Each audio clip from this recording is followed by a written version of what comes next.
Hi friends, welcome back. Today we're talking about solving multi-step inequalities. So grab your notebook, copy this down, and we'll go from there.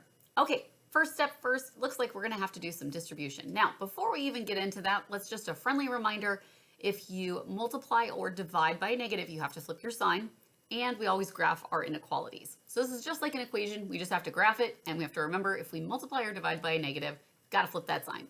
So first things first, let's go ahead and distribute to here and to here. So that's going to give us 2x plus 4. And just another tip, if it looks like an L, then it is less than. And this one does not look like an L, so it's greater than or equal to -1 plus 3x. Okay, now at this point, you're not wrong if you want to minus 4 from both sides, but it can sometimes mess you up if your answer is 0. So what I always say is we want to move our variables to one side, and we want to deal with our variables first. I have a 2x over here and a 3x over here. I like to move my variables to the left-hand side.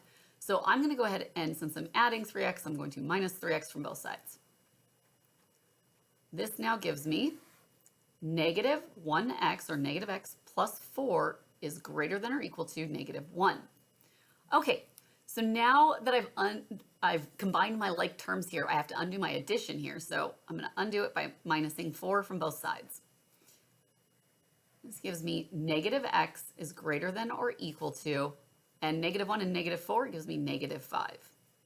All right, now I have to get that x by itself. It's got a negative in front, and that's part of our invisible math. Remember, if a number is not shown, it's a 1. So we're going to divide by -1, divide by -1. X is, now we need to flip it less than or equal to, because this guy is negative. I don't care about this 5 up here being negative. That doesn't matter. It's what we're dividing by. So because that's negative, we got to flip it the other way. Less than or equal to +5, because remember, a negative divided by a negative is a positive.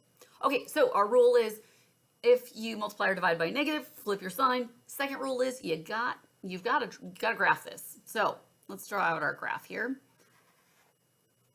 We put 5 in the middle and we give it context by making numbers on either side of it. This is an equals to, and so it's filled in. Also, reminder, it is written correctly, meaning that we've got the variable on the left-hand side, and the arrow is pointing to the left, so that's the way that we are going to shade.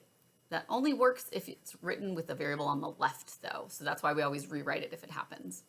That is our solution for this inequality. If you have questions, let your teacher know. Otherwise, we'll see you next time.